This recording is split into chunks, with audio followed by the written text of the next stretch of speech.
संकट कटे मिटे सब पीरा में आप सभी दर्शकों का स्वागत है। हम सभी ने कई बार हनुमान जी के पंचमुखी रूप के दर्शन किए होंगे। हनुमान जी के इस रूप की भी अत्यधिक मान्यता है, लेकिन क्या आप में से किसी को यह पता है कि हनुमान जी के पंचमुखी स्वरूप धारण करने के पीछे क्या रहस्य है? आप सोच रहे होंगे कि अचानक पंचमुखी स्वरूप वाले हनुमान जी की चर्चा आज मैं क्यों कर रहा हूँ। बात यह है कि आज हमारे समक्ष केवल व्यक्तिगत रूप से कोई संकट नहीं आया है, बल्कि पूरा विश्व सामूहिक रूप से एक महामारी के प्रकोप को झेल रहा है। ऐसे में संकट मोचन हनुमान जी की याद आना और उनके पंचमुखी स्वरूप के पराक्रम से लाभ उठाने के बारे में सोचना कोई गलत बात नहीं है। कहते हैं कि जब भी ऐसा कोई समय आता है तब हनुमान जी प्रकट होकर लोगों का कल्याण करते हैं।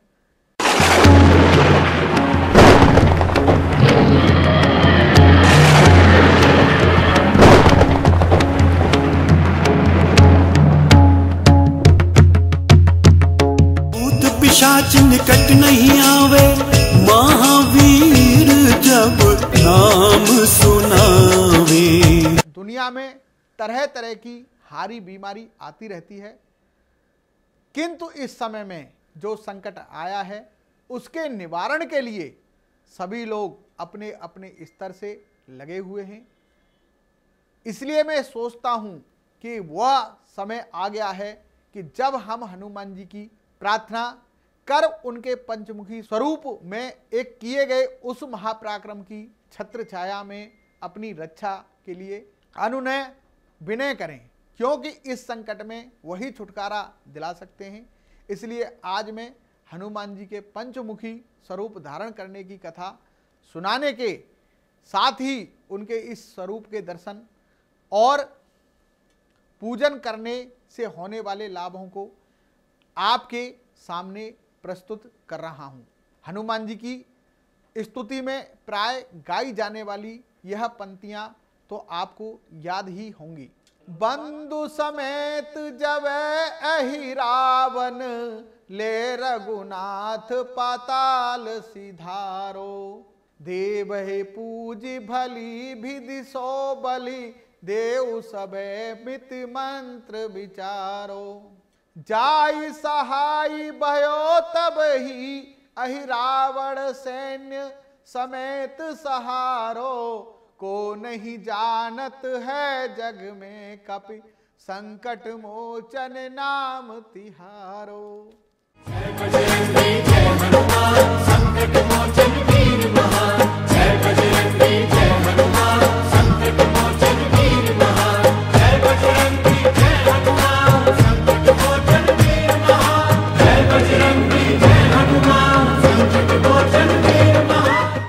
हनुमान जी का पंचमुखी स्वरूप धारण करने का प्रसंग इन्हीं पंक्तियों से जुड़ा हुआ है।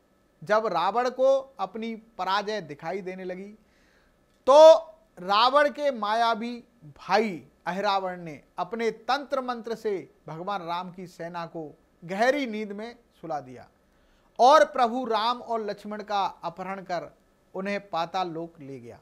कुछ समय बाद जब अहिरावण के तंत्र मंत्र का असर कम होने लगा तो विभीषण ने इस परिस्थिति को भांप लिया और हनुमान जी को पूरी बात बताई। विभीषण जी ने हनुमान जी से तुरंत भगवान राम और लक्ष्मण की सहायता के लिए पाताल लोक जाने के लिए कहा। पाताल लोक पहुंचते ही हनुमान जी का सामना मकरध्वज से हुआ। हनुमान जी ने उसे युद्ध में हरा दिया। इसके बाद हनुमान बंधक भगवान राम और लक्ष्मण से मिले। अहिरावण मां भवानी का भक्त था। पाताल लोक में उसने 5 दीपक अलग अलग दिशाओं में जलाकर रखे हुए थे। उसे श्राप था कि जो भी एक बार में इन सभी 5 दीपकों को बुझा देगा वही उसका वध करेगा। हनुमान जी ने इन 5 दीपकों को एक साथ बुझाने के लिए पंचमुखी रूप धारण किया। इसके बाद उन्होंने एक साथ सभी दीपकों को बुझा दिया। इस प्रकार अहिरावण का वध हुआ। रावण के मरने के बाद हनुमान जी ने भगवान राम और लक्ष्मण को मुक्त कराया। यदि किसी व्यक्ति के जीवन में कोई ना कोई दिक्कत बनी रहती है तो उसे पंचमुखी हनुमान जी के दर्शन करने चाहिए। प्रत्येक मंगलवार को पूजा करने और हनुमान चालीसा का पाठ करने से बड़े संकटों को दूर करने में मदद मिलती है। जीवन में जब परेशानियों का कारण समझ में नहीं आए या शत्रु हावी हो जाएं या धन का आवक रुक जाए तो व्यक्ति को पंचमुखी हनुमान जी की पूजा करनी चाहिए।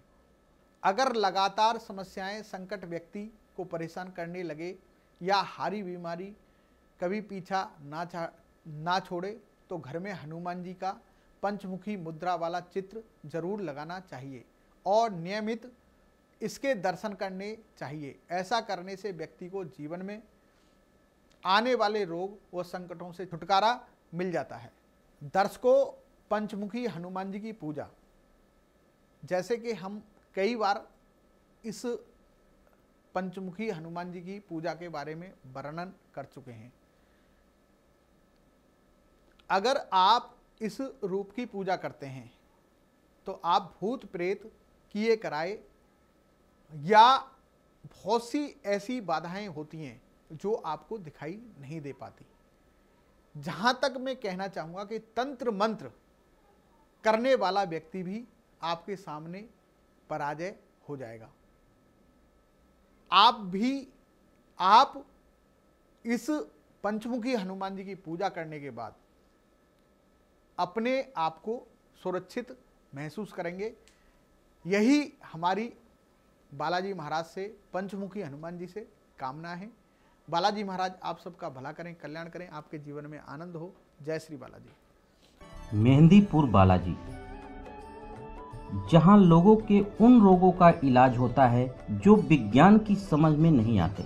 जहां विज्ञान की सीमा समाप्त हो जाती है वहां से बालाजी के चमत्कार शुरू होते हैं। भूत प्रेत उस मंदिर में प्रवेश करने से डरते हैं और जिन लोगों पर उनका साया होता है उन्हें भी वहां लाना आसान नहीं होता। लेकिन बालाजी मंदिर में एक बार पहुंचने के बाद लोग वहां से शुद्ध, पवित्र और मानसिक रूप से स्वस्थ होकर ही लौटते हैं। चाहे नकारात्मक शक्ति कितनी ही ताकतवर क्यों ना हो। लेकिन वो लोग जो मेहंदीपुर बालाजी नहीं जा पाते वो क्या करें, वो कहाँ जाएं? तो वो अब आ सकते हैं दिल्ली में लगने वाले बालाजी के दरबार में, जहां बैठते हैं बालाजी साधक बजरंग बाबा, जो इस तरह की समस्याओं का उपचार निःशुल्क करते हैं।